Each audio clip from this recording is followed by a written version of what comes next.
हमारा अहंकार, हमारी मलिन वासना। तब हम जिंदगी में भगवान से एक बात मांगी थी कि मुझे ऐसे समर्थ सदगुरु मिले जिससे मैं भयभीत हो जाऊं। नहीं, हम कहीं भयभीत नहीं हुए। कितना भी कष्टप्रद, कैसी भी परिस्थिति, कैसा भी, हमें भय नहीं लगा, कभी कहीं भय नहीं लगा। आज भी शरीर की स्थिति है, इतना कष्टप्रद शरीर है, अब भी वर्तमान में ये सब सूझे हुए हैं, फिर हर कष्ट, लेकिन लड़ना सीखा है जिंदगी भर, हर परिस्थिति में कदम आगे बढ़ाना। तो हमने मांगा था कि हमें अहंकार रहित करने के लिए जब सदगुरु प्राप्त हो तो मुझे सदगुरु से डर लगे, ऐसे मुझे सदगुरु प्राप्त हो। तो हमें ऐसे सदगुरु प्राप्त हुए जो कभी आंख नहीं दिखाई, लेकिन इतना डरते हैं हम कि मृत्यु से भी हमें डर नहीं लगता। इतना गुरुदेव के सामने जाते एकदम शांत, और पूरा एकसरा हमारा हमारे ही नेत्रों में हो जाएगा कि कहीं कोई त्रुटि तो नहीं है, कहीं कोई धर्म विरुद्ध बात तो नहीं है। तो ऐसे हमें प्रगट में गुरुदेव चाहिए, जिनकी डांट से हम सुधर सके, जिनकी चरण रज के प्रताप से हमारा अहंकार नष्ट हो सके, और जिनको हम माँ की तरह दुलार करते पावे और पिता की तरह शासन करते पावे। ऐसे गुरुदेव की प्रगट आवश्यकता है।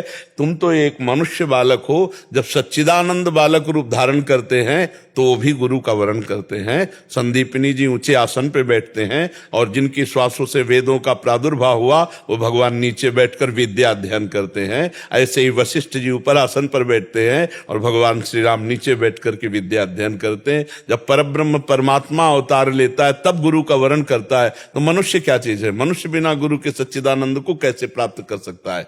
समझ पा रहे हो आप? महाराज जी, क्या हनुमान जी से भी प्रार्थना कर सकते हैं कि आप ही गुरु रूप? वो गुरु मिला देंगे, वो गुरु मिला देंगे, क्योंकि हनुमान जी की वाणी और हनुमान जी की जैसे रूप गुरु को सहने की क्षमता नहीं है। हमको चाहिए मनुष्य रूप में, हमारी भाषा में, हमारी दृष्टि में, तब हम पढ़। नहीं तो गीता जी भगवान की वाणी और श्री कृष्ण गुरु हैं, पढ़ लो और परब्रह्म की प्राप्ति कर लो। नहीं, गीता में ही भगवान ने कहा कि जाओ और किसी महापुरुष के चरणों में प्रणिपातेन च प्रश्नया, वहां से उनके शरणागत हो और उनसे प्रश्न करो। अर्जुन जी को आदेश कर रहे हैं भगवान। और गीता जी तब तक शुरू नहीं हुई जब तक अर्जुन ने ये नहीं कहा मैं आपका शिष्य हूं, शरणागत हूं। शिष्यस्ते हम साधिमाम प्रपन्नम, प्रपन्नम माने शरणागत, शिष्य और शरणागत दो भाव से फिर गीता जी का प्रादुर्भाव होता है। तो बिना गुरु भाव प्रगट किए किसी प्रगट रूप में हमें तो नहीं लगता। आज तक भगवान दत्तात्रेय जी अवधूत थे, 24 गुरुओं का वर्ण किया। क्यों? क्योंकि भगवान है, उनको किसकी जरूरत है? उनको कुछ जानना है क्या? जितने भी भगवान के रूप अवतरित हुए सबने अपने गुरु का वर्ण किया। भगवान परशुराम तो भगवान शंकर गुरुदेव बने, भगवान राम तो वशिष्ठ जी, विश्वामित्र जी आदि, भगवान श्री कृष्ण तो संदीपनी जी। जगह जगह भगवान ने ये गुरु महिमा प्रकाशित की है। और ये हमारा विश्वास है कि बिना गुरुदेव की कृपा के साधन कितना भी कर लो, अहंकार नष्ट नहीं होगा। और जब गुरु कृपा हो जाती है, अहंकार नष्ट हो जाता है, तो पतित को भी भगवान पावन करके मिल जाते। पक्की बात। हम तो एक शब्द में कहेंगे, गुरु कृपा ही केवलम। गुरुदेव की कृपा से ही जीव का निस्तार होता है। हम अपने हृदय की बात कहते हैं, खूब साधन सब ऐसे, पर जो बात गुरु कृपा से बनी वो कहीं नहीं बनी। निर्विकार होना, भगवत प्राप्ति होना, शुद्ध तत्व ज्ञान होना, ये गुरु कृपा ही केवलम, गुरु कृपा से होगा। जब तक गुरुदेव नहीं मिल जाते महाराज जी? हाँ, तब तक भाव करते रहिए, क्योंकि हम डायरेक्ट हनुमान जी की बात नहीं समझ सकते। हम डायरेक्ट अपनी बात हनुमान जी को कह रहे हैं तो क्या सुन रहे हैं? हमें ऐसा अनुभव हो रहा है? क्या हमें हनुमान जी की बात पर अनुभव हो रहा है कि हनुमान जी हमसे बात कर रहे हैं? जब हमारा और गुरु का सीधे, तब बात बनती है। तो भगवान ने भी प्रगट में जब ऐसा किया तो हमें प्रगट में ऐसा करना चाहिए। अब जैसे कोई कह दे कि हम ललितादि सखियों को गुरु बनाकर और निकुंज में प्रवेश पा जाएंगे, तो फिर ललितादि सखियां जो अवतरी हुई आचार्य के रूप में, फिर उसका महत्व क्या रहा? ऐसे ललिता जी की बात हम समझ पाएंगे?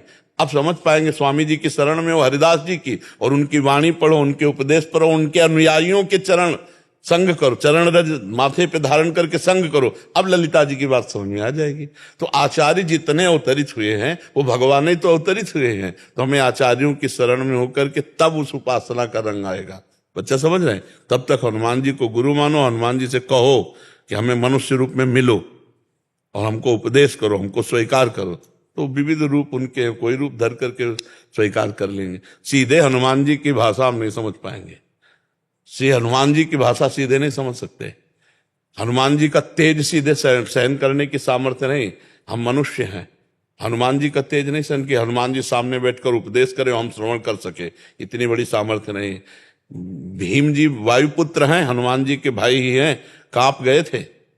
जे हुई अपना स्वरूप प्रकाशित किया, तो वो गुरु हैं, सबके गुरु हैं, और उनसे प्रार्थना करें कि हमारी क्षमता के हमारे सामने रूप रख करके आप आओ।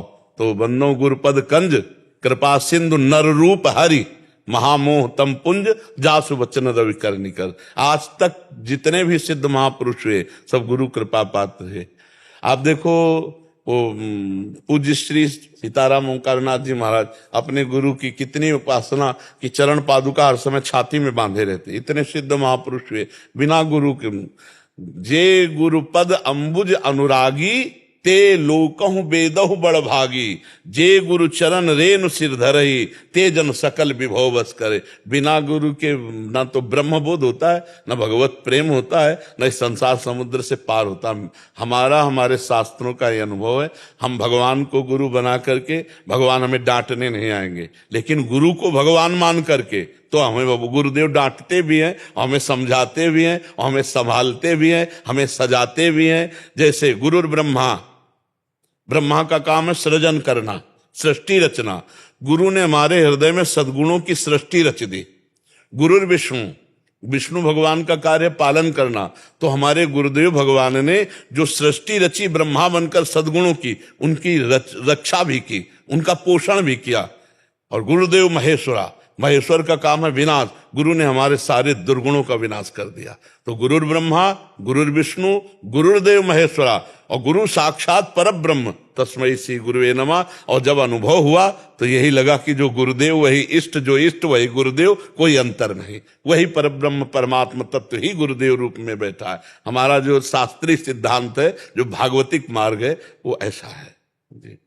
बहुत चाह लगे आपके दर्शन करने को लोगों को। क्या आपने ऐसा जो है इस संप्रदाय को क्या है, कहाँ से कहाँ होगा? महाराज जी बस तिनके का कोई बल नहीं, बल तो वायु का है।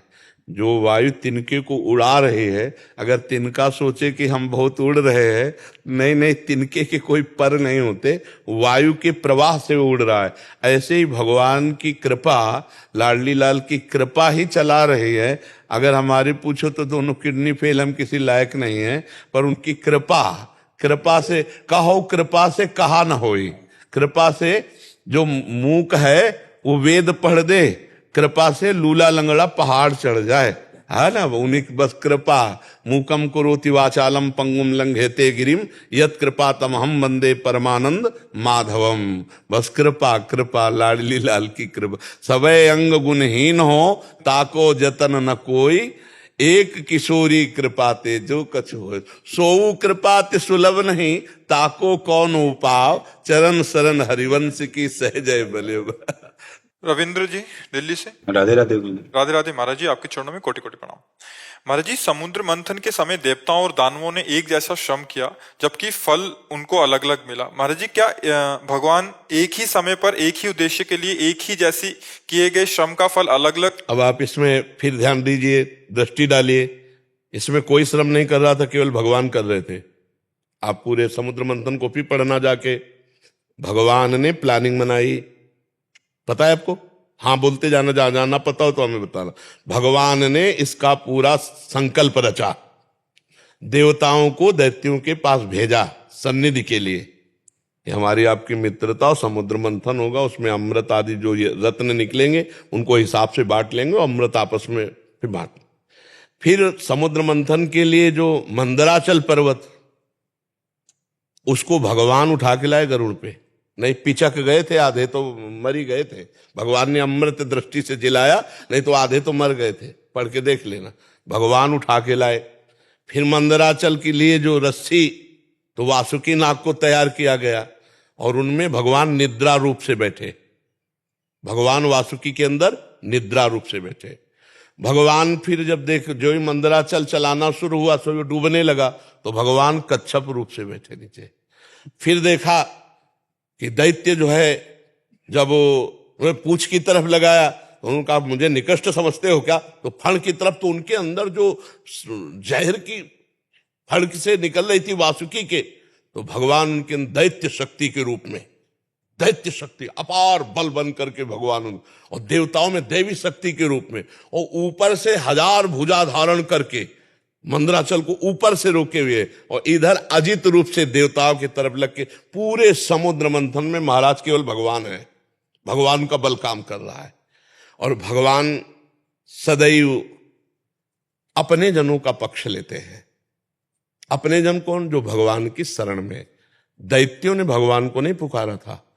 दैत्यों के पास मित्रता के लिए देवताओं को भगवान ने भेजा था, क्योंकि देवताओं ने भगवान की शरण ली थी। और समुद्र मंथन में पूरा का पूरा भगवान का बल रहा। अब जो विष निकला, अब देवता दैत्य दोनों घबराए, तो भगवान शंकर ने उसे गले में धारण किया। जो जो रत्न आदि निकले, भगवान इशारा कर देते तो देवता चुप हो जाते, तो दैत्य ले लेते थे। और भगवान जब इशारा कर देते तो देवता ले, और जब अमृत का कलश निकला तो दैत्य लेके भाग गए। शायद है कि अगर वो भगवान के अनुसार पूछते तो फिर भगवान को पिलाना पड़ता। अगर वो लेके ना भागते, आसुरी प्रवृत्ति ना दिखाते और ये रख देते कि हे केशव, हे हरि, अब आप ही निर्णय करो, तो फिर दोनों को पिलाना होता भगवान को। क्योंकि उस समय भगवान फिर भेद नहीं करते। जब देवताओं का हिस्सा ही नहीं दिया और लेके भाग गए, तो समुद्र मंथन तो देवताओं की प्रार्थना से हुआ था। देवता भगवान की शरण में थे, तो भगवान ने इशारा किया, चुप रहो, अभी पूरा लाते हैं। तो फिर वो रूप जो रखा, छैल छबीला मोहिनी रूप, और मोहिनी रूप रख के जो ही बीच में पहुंचे, तो हाथ में अमृत भूल गए, देखते ही रह गए भगवान का रूप। और भगवान ने जे मुस्कुराया, देख लो ऐसा रूप भगवान का है, जो भी मुस्कुराया तो उन्होंने कहा, लियो अमृत का कलश, कहला नहीं। और भगवान कह रहे कि देख लो, मैं किसी की नहीं होती, मेरे पे विश्वास मत करो। और मुस्कुरा दिया, तो उन्होंने कहा तो हम पे पूरी रीझी। बोले आप, तो बोले हम जो करेंगे तुम रोकोगे नहीं? बोले बिल्कुल नहीं रोके। तो सब देवताओं को पिला दिया। बीच में वो एक राहु रहा, वो उसने जब ऐसे देखा कि पूरा कलश तो औंधने वाला है, और भगवान है ये। फिर भगवान ने सुदर्शन चक्र, तो वही चंद्रमा और सूर्य का ग्रहण पड़ता है उसी से। तो इसमें मुख्य भगवान की शरणागत की बात है। देवता भगवान की शरण में हुए अमृत प्राप्ति के लिए भगवान ने समुद्र मंथन किया। अगर वो दैत्य आसुरी प्रवृत्ति दिखा के लेके ना भागते, तो फिर भगवान को निर्णय करना पड़ता, फिर आधा पर वो लेके भाग गए तो वो तो छल किए ना, तो भगवान उनसे ज्यादा गुरु बड़ा भारी छल कर दिया कि वो देखते ही रह गए, एक बूंद नहीं पिलाया। तो ये भगवान की शरणागति का पक्षपात है। वैसे भगवान समूहम सर्वभूतेषु। सुहानी चौधरी जी। जय जय श्री हरिवंश। श्री हरिवंश महाराज जी। महाराज जी, गुरुदेव के प्रति ऐसा प्रेम कैसे जागृत हो कि कोई सुध बुध ना रहे? जब गुरुदेव में इष्ट भाव हो जाता है तब ऐसी बात होती है। जब गुरुदेव में इष्ट भाव हो जाता है, गाते तो अपने लोग हैं, गुरुर् ब्रह्मा गुरुर् विष्णु गुरुदेव महेश्वरा, गुरु साक्षात परब्रह्म तस्मै श्री गुरुवे नमः, लेकिन हम गुरुदेव को परब्रह्म नहीं देख पाते। गुरुदेव को मनुष्य मानते हैं, या बहुत साधक मानते हैं, और थोड़ा ऊंचा भाव हुआ तो अच्छे संत मानते हैं, लेकिन गुरु साक्षात परब्रह्म, मैं जिनको पाना चाहता हूं वही रूप बदल कर गुरुदेव के रूप में बैठे हैं। बंदो गुरुपद कंज कृपा सिंधु नर रूप हरि, महामोह तम पुंज जासु बचन रविकर निकर।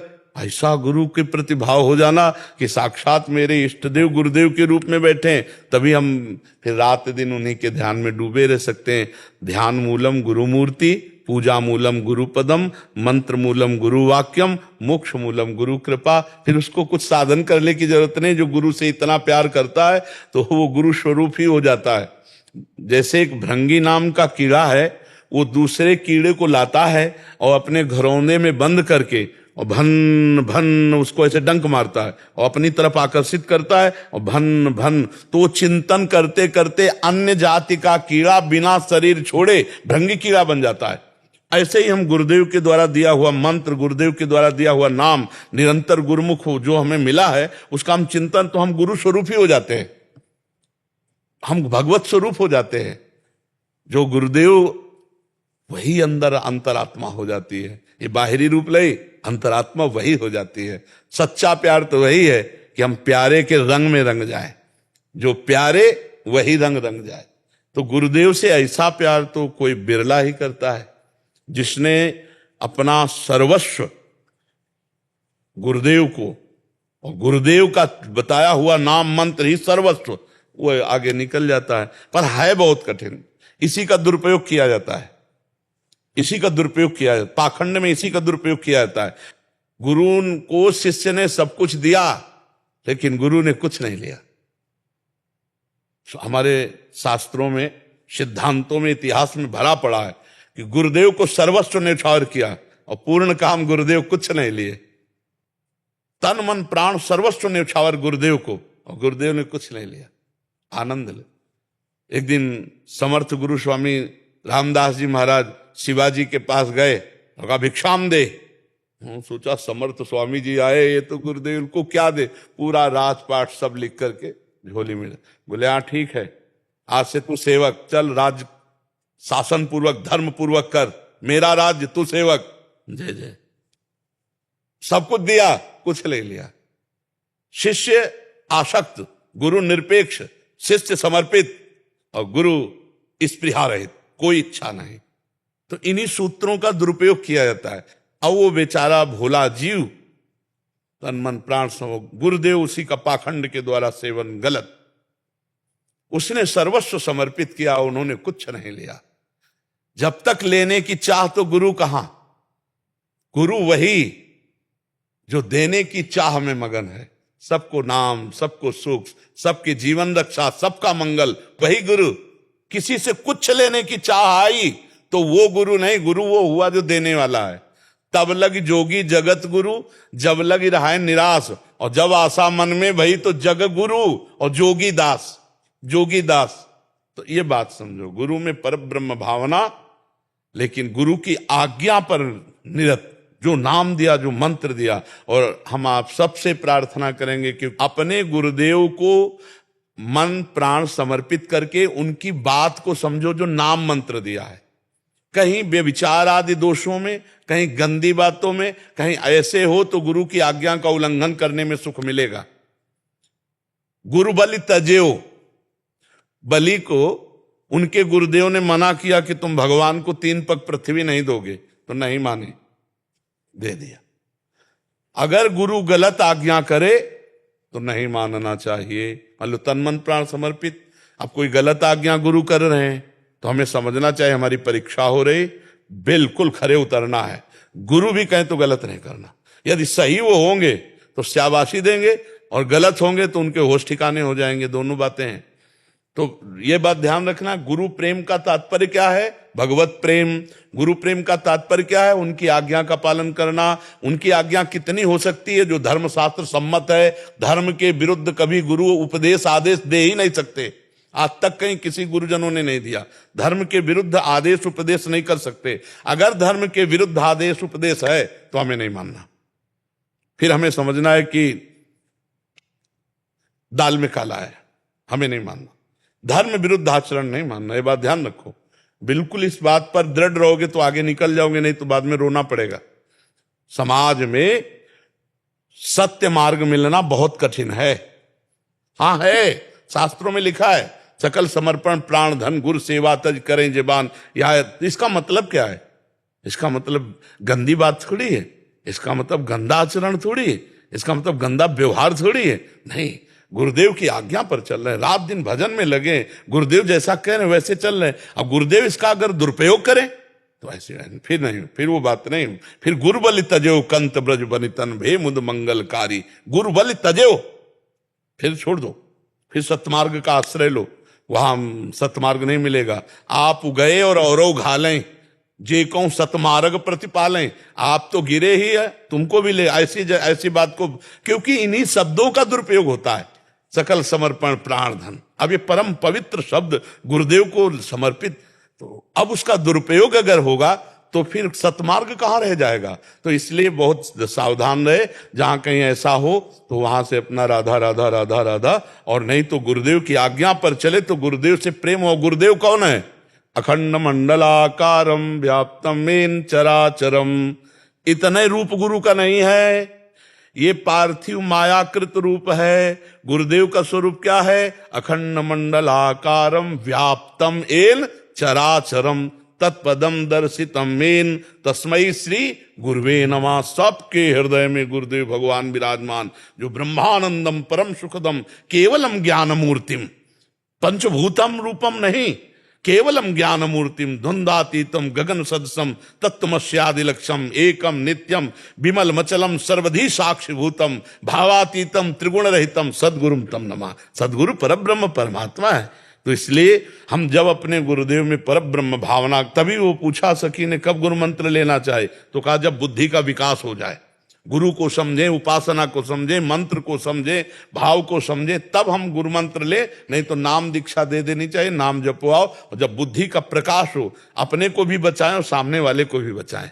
ऐसा ना हो कि समर्पण के नाटक में कहीं माया का नाटक घुस जाए, कहीं ऐसा ना हो कि काम क्रोध लोभ मोह मद की लीला चले और हम समझे गुरु कृपा हो रही है। बहुत सावधानी की जरूरत है। प्रकाश गुप्ता जी अहमदाबाद से। राधे राधे महाराज जी, आपके चरणों में कोटि कोटि प्रणाम।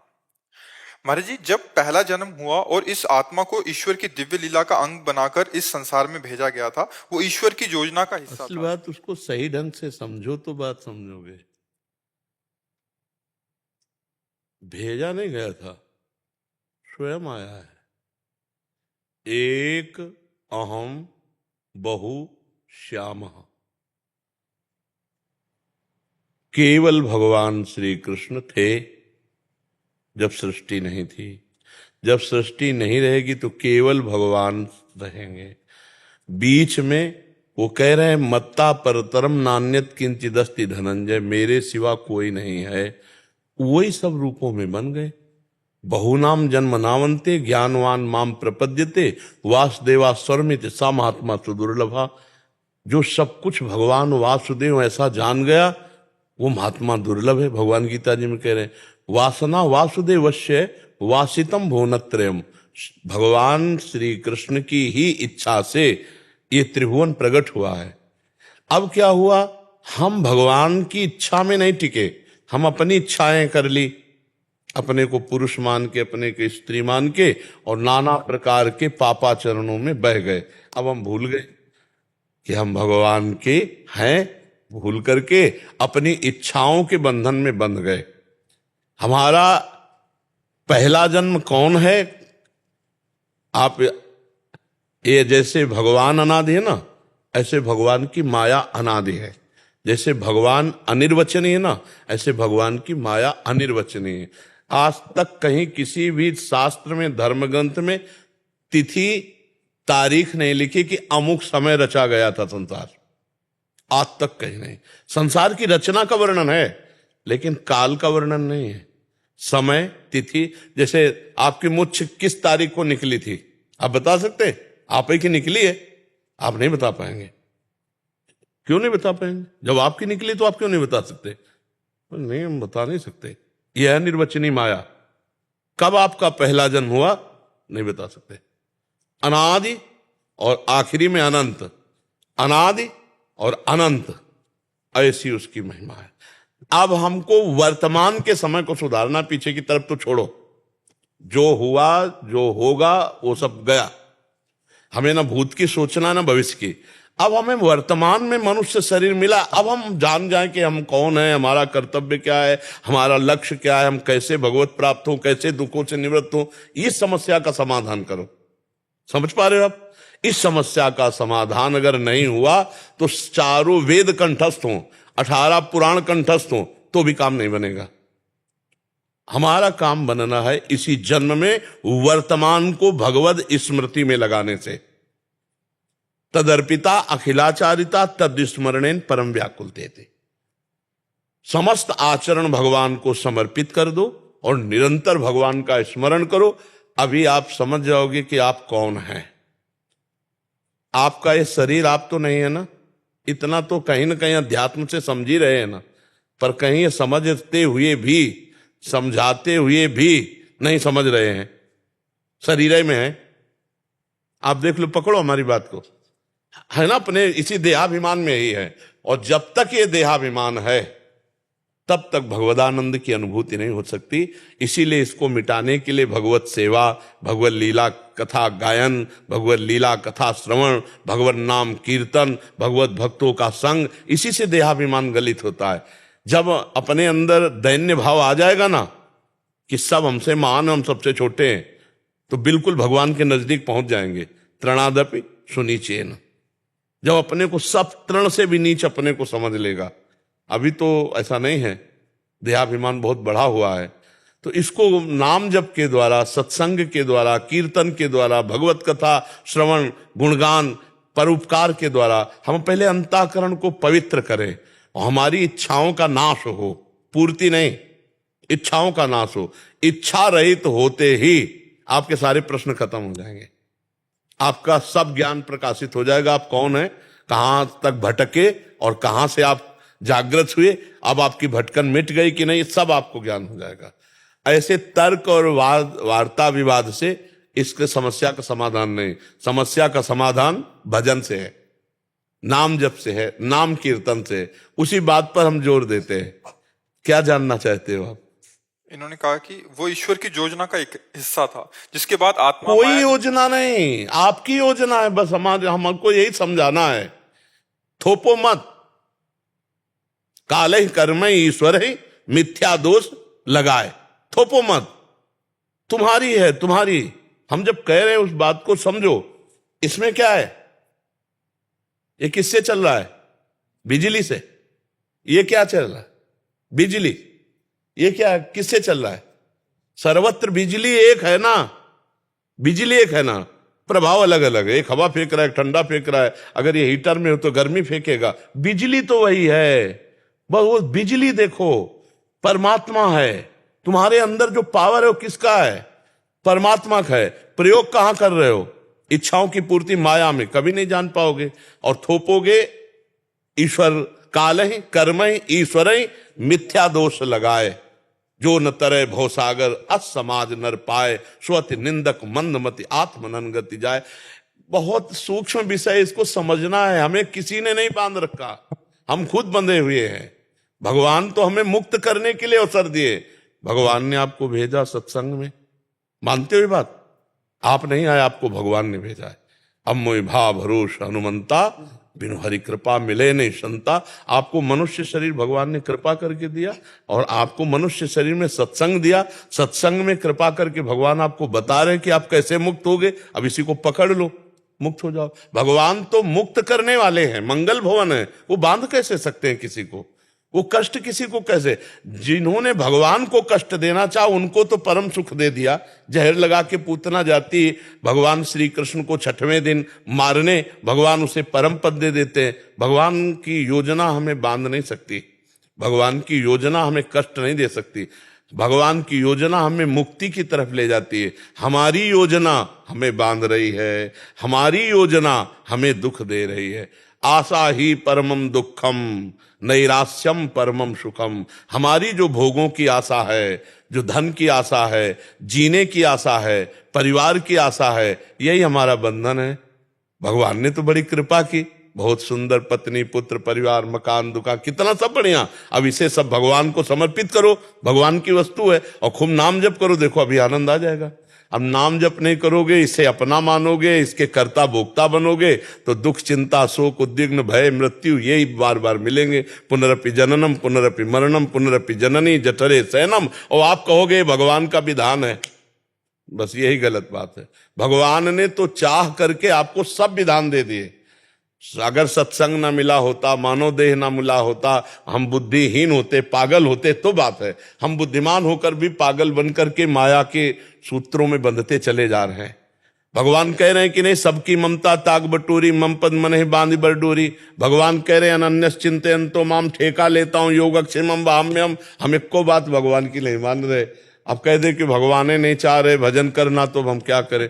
तो भजन तो हम ही आपको करना पड़ेगा, भगवान को तो नहीं। भगवान थोड़ी भजन करेंगे, वो तो भगवान ही है। भजन तो भक्तों को करना होता है, जीव को करना होता है। तो भजन करो तब बात समझ में आ जाएगी। भगवान का बहुत मंगल विधान है, वो कभी फंसाते नहीं हैं। भगवान जीव को मुक्ति के मार्ग में ले जाते हैं, फंसने के मार्ग में हम जाते हैं। मछली को चारा दिखाई देता, कांटा नहीं। अगर कांटा दिखाई दे तो भूल के भी नहीं पाएगी। ऐसे ही माया हमको चारा दिखवाती, कांटा नहीं। और उस कांटे में जब फंस जाते हैं, आसक्ति उसे कहते हैं, वो आसक्ति जाती नहीं है। फिर ये लगता है हम जी नहीं सकते। छोटी छोटी चीजों के लिए हमारे अंदर आ जाता है कि हम जी नहीं सकते। अविनाशी, अविनाशी का बच्चा अविनाशी, अंश अविनाशी, और कह रहा मैं इन वस्तुओं के बिना नहीं जी सकता, इन व्यक्तियों के बिना नहीं। तो फांसा किसने? गोविंद ने थोड़ी। फांसे तो हम स्वीकार किए, हम इसके इस भोग के बिना नहीं रह सकते, इस वस्तु के बिना नहीं रह सकते, हम इसके बिना नहीं रह सकते। ये हमारा माना हुआ बंधन है। इसमें जैसे पहला जन्म के पहले हम उन्हीं के अंश थे। हम पहला अभी मान लो ना, पीछे क्यों मानते हो? हम मान लिया तुम्हारा आज पहला है, अब इसको अंतिम कर लो। हाँ, अंतिम तो करने की बात, उसके लिए मैं पूरी परीक्षा देने को राजी हूँ। पर मैं ये चाह रहा था कि मुझे दूर क्यों किया गया? कौन? किसको? मुझे फर्स्ट जन्म। अरे किसको दूर किया गया? जिसमें मैं से परमात्मा ने नहीं, वो दूर नहीं, वो इतना नजदीक है कि तुम जाओ वही वो विराजमान है। वो दूर कहां हुआ? तुम दूर हो गए। जैसे मां की अंगुली पकड़ के चल रहा है ना, अब बच्चा वस्तुओं को देखकर इच्छा की मां की अंगुली छोड़ दी और वो वस्तुओं की तरफ चल पड़ा, पर मां उसके पीछे पीछे चल रही। अविज्ञात नाम का सखा जो पुरंजनोपाख्यान में आता है, वो हरि अब भी तुम्हारे साथ है। जहां तुम हो वहीं बैठा हुआ है वो, जहां तुम हो वहीं हरि है। पर अंतर ये हो गया कि आपने हरि की तरफ पीठ कर ली और जगत की तरफ मुख कर लिया। और अगर जगत की तरफ पीठ करके हरि की तरफ देखो तो अब भी वही है, वही है। विमुख भये निमिषो न अकृपा, जब चितये तब वैसे। वो हृदय में ही बैठे प्रभु। बस हमारी ये जो भगवान से विमुखता हो गई है, ये हमारी इच्छा माने जो कामना है, जो भोगों की कामना, शब्द स्पर्श रूप रस गंध, देखना सुनना सूंघना छूना स्पर्श करना भोगना, इस कामना ने मुझे भगवान से विमुख कर दिया। इस कामना ने मुझे विमुख किया है। चाहे वो प्रथम मान लो, चाहे अभी मान लो। हम कह रहे पुराना इतिहास का है को देखो, क्योंकि उसका अंत नहीं मिलना।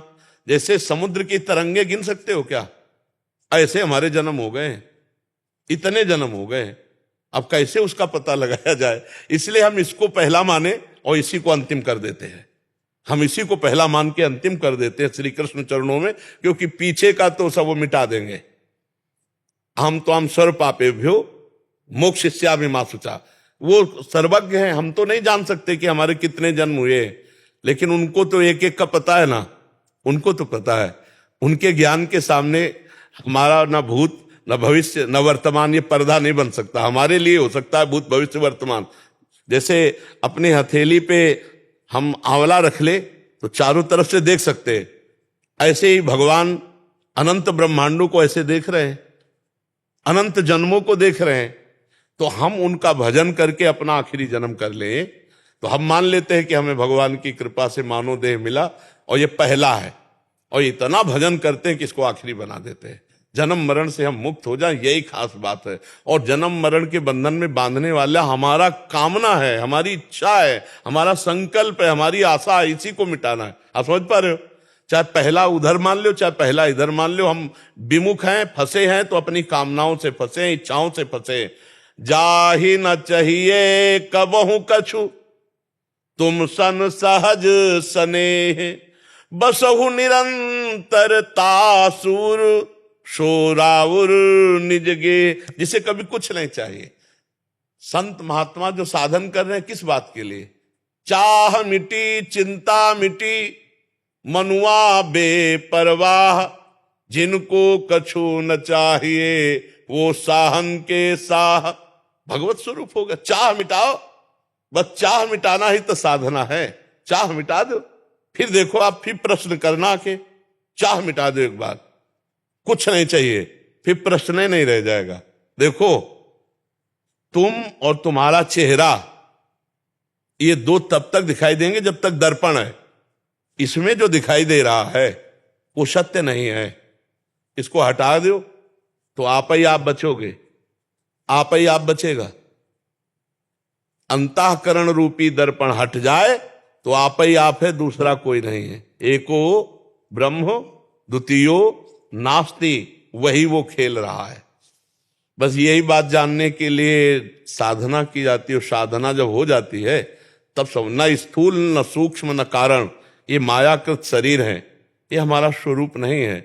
जब कोई भगवान के धाम जाता है तो भगवत स्वरूप होके जाता है, कोई जीव भाव से थोड़ी जाता है, कोई देह भाव से थोड़ी जाता है। तो हम अपने प्रभु से विमुख हो गए कामनाओं को लेकर, वासनाओं को लेकर।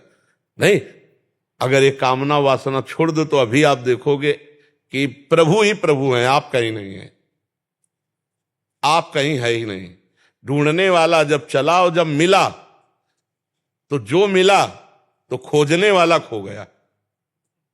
समझ पाओ तो समझ। महाराज जी आपकी कुछ बातें ऊपर ऊपर से जा रही है महाराज जी, इसको समझने के लिए क्या? अब भीतर भजन नहीं तो ऊपर से तो निकल ही जाएगी। अब अध्यात्म की बात को समझने के लिए कुछ कुछ तो जेब में रखी लो यार, इतनी महंगी बात है ऊपर से तो जो हम कह रहे हैं वो शास्त्र सम्मत और संत महापुरुषों के द्वारा जो अमृत मिला है वही हम आपको पिला रहे। बड़े भाग पाइप सत्संगा, विनय प्रयास होए भव भंगा, अनायास भगवान की कृपा से चर्चा सुनने को मिलती है। ये चर्चा सुनने को मिल रही ना, व्यर्थ नहीं जाएगी। जैसे मंत्र ना भी जानता हो, झाड़ने वाला अगर सही है और झाड़ रहा है तो उसका विष उतर जाएगा सामने वाले का। वो मंत्र नहीं जान रहा कि क्या बोल रहा है, क्योंकि मंत्र का एक अपना प्रभाव है। तो इन भागवतिक बातों का एक प्रभाव है। जैसे आप बैठकर सुन रहे हो, ये खाली नहीं जाएंगे, कहीं ना कहीं आपके दिमाग के किसी कोने में अगर एक शब्द भी पड़ गया तो आपको उठा देगा, आपके जीवन की धारा को बदल देगा। तो शब्द तो व्यर्थ नहीं जाएगा, शब्द व्यर्थ नहीं, उसका प्रभाव होता है, शब्द का प्रभाव होता है। जब ये साधारण व्यवहारिक शब्द अपना प्रभाव दिखाते हैं तो भागवतिक शब्द अपना प्रभाव कैसे ले दिखाएंगे? भागवतिक शब्द भले ऊपर से ऊपर जाए लेकिन अमोघस्य वो अपना प्रभाव दिखा के रहेंगे। और अगर कहीं आप श्रद्धा और विश्वास पूर्वक सुन लिए तो बहुत जल्दी लाभ प्राप्त होगा जी। क्योंकि बिना श्रद्धा विश्वास के थोड़ा लाभ विलंब से मिलता है। भवानी शंकरो वंदे श्रद्धा विश्वास रूपिणो, याभ्याम बिना न पश्यंत सिद्धा स्वांता स्तमीश्वरम। श्रद्धा और विश्वास कर लिया जाए तो संतों की वाणी से बहुत जल्दी लाभ प्राप्त हो जाए। छाया जी नासिक से। श्री हरिवंश। श्री हरिवंश महाराज जी आपके चरणों में कोटि कोटि प्रणाम। महाराज जी, क्या आध्यात्मिक आकांक्षा उपास्य की कृपा से पैदा होती है या उपासक की एक अवस्था होती है, जैसे कि शरणागत को श्री जी के पावन चरणों की अखंड सेवा प्राप्त करने की तीव्र अभिलाषा? पहले तो सर्वप्रथम जीव के ऊपर हरि की कृपा होती है। हरि की कृपा से मानव देह मिलता है। फिर द्वितीय कृपा होती है साधु संग मिलता है। साधु संग से जीव को अपने कल्याण की इच्छा जागृत होती है, जिससे वो भगवान नाम जप, भगवत सेवा, शास्त्रों का स्वाध्याय, सत्संग सुनना, इसके बाद जब अंतःकरण उसका पवित्र होता है, सारी कामनाएं उसकी नष्ट होती हैं, तब वो लाडली लाल की सेवा की मांग करता है। कोई छोटी मोटी बात नहीं, लाडली लाल की सेवा ये अंतिम बात है। जिसको सेवा का सुख प्राप्त हो गया तो धर्माद्यर्थ चतुष्टयम विजयताम किम तद वृथा वार्तया शैकांतेश्वर भक्ति योग पदवी त्वारोपिता मूर्धनि यो वृंदावन सीमनि कश्चन घनाश्चर्या किशोरी मणिस तत्कंकर रसामृता दिह परम चित्ते न मे रोचते। धर्म अर्थ काम मोक्ष ये चार पुरुषार्थ शास्त्रों में हैं, लेकिन जब श्री जी की सेवा की चाह प्रकट होती है तो उस उपासक के हृदय में सब बेकार लगने लगते हैं। धर्म अर्थ काम मोक्ष, धर्माद्यर्थ चतुष्टयम विजयताम, ये बाहर विजय को प्राप्त हो। हमारे ब्रज और वृंदावन में इनका कोई पूछने वाला नहीं। धर्म अर्थ काम मोक्ष, और बोले ईश्वर की एकांतिक भक्ति, बोले उसको भी नमस्कार करते हैं, हमको जरूरत नहीं। तो बोले आप क्या चाहते हो? बोले जो वृंदावन की सीमा में विराजमान श्री लाडली जो महाराज है उनके चरणों की दास्ता। इस जब ये श्री जी की सेवा की भावना जागृत होती है तो ये अंतिम बात होती है। मोक्ष अभिलाषा का त्यागी तब लाडली जी की सेवा का अधिकार, वो भी लाडली जी के प्रेमी रसिक सेवकों का संग हो तो। अगर रे मन रसिकन संग बिन रंचन उपजय प्रेम, यदि लाडली के लाडलों का प्रेम नहीं है, उनके रसिक जनों का संग नहीं है, तो लाडली जू की सेवा सुख की अभिलाषा नहीं जागृत हो सकती कि मैं प्यारी जू के चरणों में महावर लगाऊं, मैं प्यारी जू को फूलों से श्रृंगार करूं, प्यारी प्यारे को भोग लगाऊं, प्यारी प्यारे को सुख पहुंचाऊं, झूला झूलाऊं, उनको लाड लड़ाऊं। ये जब लाडली जू के प्यारों की कृपा होती है, जो रसिक जन है, तब ये लाभ प्राप्त होता है। तो हमें लगता है कि सब कृपा ही कृपा है, इसमें हमारा पुरुषार्थ कहीं नहीं है। हमारा एक ही पुरुषार्थ है कि जो हमको बताया गया वो हम मान लें और वैसे चल दें। होना तो सब कृपा से ही है। हम खूब नाम जप करें, अपने पवित्र आचरण रखें, अपना लक्ष्य रखें प्रभु की प्राप्ति। ये हमारी तरफ से हो तो शेष सब प्रभु की तरफ से पूर्ण हो जाएगा। जैसे बिना हमारी सोच समझ के हमें मनुष्य जन्म दिया, हमारी कोई समझ नहीं थी, हमें सत्संग दिया, हमारी कोई समझ नहीं थी, लाडली जू महाराज का जो आगम निगम पुराण अगोचर है उनका परिचय मिला, राधा नाम का परिचय मिला। अब हम इसी में लग जाएं, तब हमारा कृपा का आदर हुआ, नहीं तो कृपा का अनादर हुआ। और कृपा का अनादर होगा तो अशांति, दुख, चिंता, शोक बढ़ेंगे, और कृपा का आदर होगा तो आनंद आनंद ही रहेगा। हर समय आनंद बढ़ता चला जाएगा। आनंद कंद प्रभु जिनके आश्रित हैं वो हमारी लाडली जो है। जाके अधीन सदा ही सांवरो या ब्रज को सिरताज, हमारे माई श्यामा जू को राज, हमारी महारानी जू, इनकी सेवा की लालसा कृपा से ही होती है। इसमें कोई साधन पक्ष नहीं। ये तो संभाव्योपि विरंच नारद शिव स्वयं भुआ देरनया। भगवान शंकर, देवर्षि नारद जी, श्री सुखदेव जी, बड़े बड़े महापुरुष आकांक्षा करते महारानी जी के चरण रज पाने के लिए। महारानी जी कौन है? जो अखिल कोटि ब्रह्मांड नायक परात्पर ईश भगवान श्री कृष्ण जिनके सामने खड़े, वो हमारी बात। ये उन्हीं की कृपा से आकांक्षा होती, इसमें साधन पक्ष नहीं। या गुण साधन ते नहीं हुई, तुम्हारी कृपा पाओ कोई कोई। हमारे यहाँ ध्रुवदास जी कह रहे, सबे अंग गुणहीन हो, ताको जतन न कोई, एक किशोरी कृपाते जो कछु होए सो होए। जैसे अभी आपने दुआ सुना, वो हरिराम व्यास जी कह रहे, काहू के बल भजन को काहू के आचार, व्यास भरोसे कुंवर के सोवत पाम पसार। महारानी जी की अधीनता स्वीकार करके उनके ध्यान में, उनके चिंतन में निश्चिंत हो गए। अब हमें कल्याण की फिक्र नहीं, मोक्ष की चिंता नहीं, जीवन की चिंता नहीं। अब ये सारा भार महारानी के चरणों में अर्पित कर दिया। ये सब कृपा से होता है। हम उस कृपा का आदर करें। जैसे नाम जपना है, लीला गायन करना है, पवित्र आचरण करना है, धर्म पूर्वक चलना, ये कृपा का आदर है। मनमानी आचरण, मनमानी खान पान, तो फिर ये अनादर है। कृपा का अनादर करने वाले को भगवत प्रेम या भगवदानंद की अनुभूति नहीं होती। जो हमको कृपा मिली है, हम उसका आदर करें तो हमें प्रेम और लाडली जो मिल जाएंगी। बहुत कृपालु है, हाँ, बड़ी दया। सहज स्वभाव पर्यो नवल किशोरी जू को, मृदुता, दयालुता, कृपालुता की राशि है।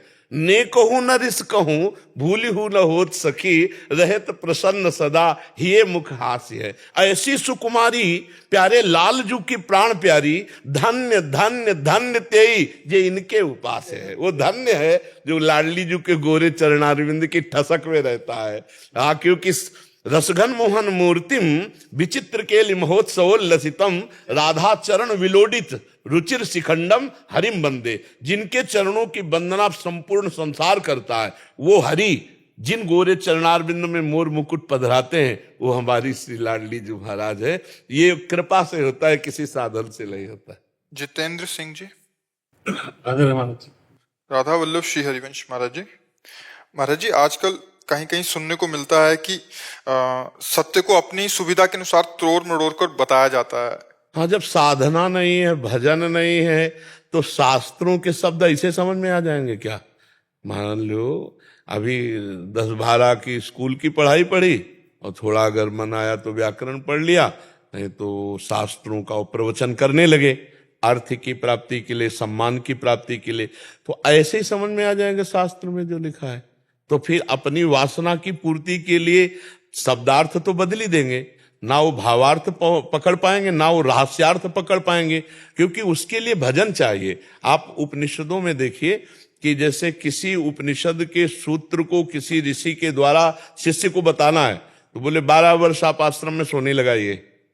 अब वो 12 वर्ष ऋषि के आश्रम में रहा, ब्रह्मचर्य से, संयम से, नियम से, रोज त्रिकाल संध्या स्नान, 12 वर्ष बाद बता दिया तुम प्राण नहीं हो। अब वो चिंतन किया मैं प्राण नहीं, अब उसको अनुभव हुआ मैं प्राण नहीं हूं, क्योंकि 12 वर्ष की साधना है ना। अब साधना तो है नहीं, अपनी वासनाओं की पूर्ति के लिए, अर्थ की पूर्ति के लिए, भोग, नाम, प्रतिष्ठा, ये सब, तो वो शास्त्र के शब्दों का रहस्यार्थ क्या समझ पाएंगे, उनका भावार्थ क्या समझ पाएंगे। अब वो शास्त्र को तोड़ मरोड़ कर अपने अनुकूल बोलेंगे तभी तो उनकी चाहत पूरी होगी। तो ये तो निश्चित है, क्योंकि शास्त्रों का अर्थ केवल पढ़ने से थोड़ी आता है। जैसे एक पीएचडी पढ़े आए हुए, तो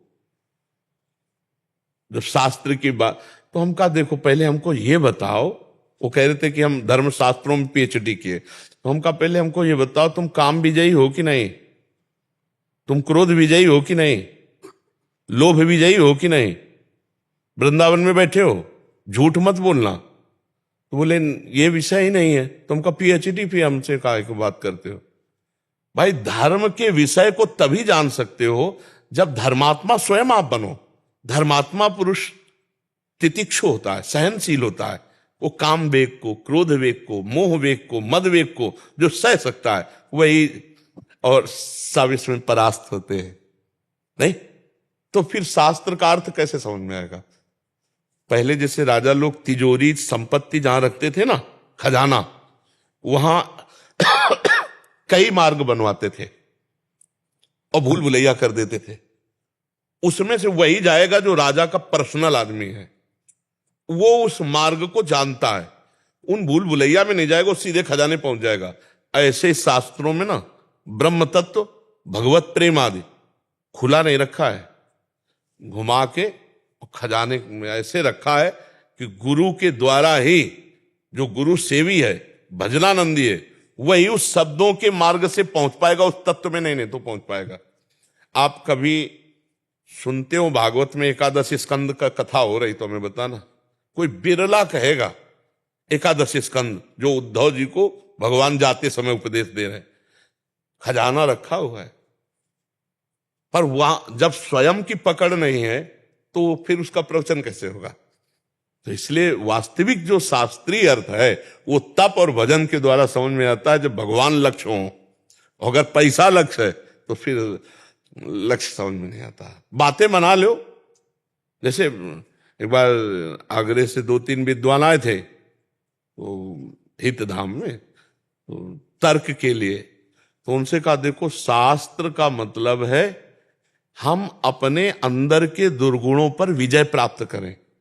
अगर आप केवल बातचीत करने आए हो कि कितना क्या कैसा, तो हम पहले हम हारे हैं, हार हमसे पहले लिखवा लो, हम हारे हुए, आप जीत गए। और अगर शास्त्र का मतलब समझना चाहते हो तो निर्विकार होकर परमात्मा की प्राप्ति के लिए तो चर्चा कर लो। और अगर ये हारो और जीत तो पहले हम हारे, क्योंकि उससे क्या होला है। और शास्त्र का फल है कि जो हम जाना हम उस पर चले, तब तो उसका अनुभव। तो चलने वाला तो प्रभु नहीं। तो बहुत विचित्र खेल है, समझ लो अर्थ कैसे समझ में आएगा शास्त्रों का।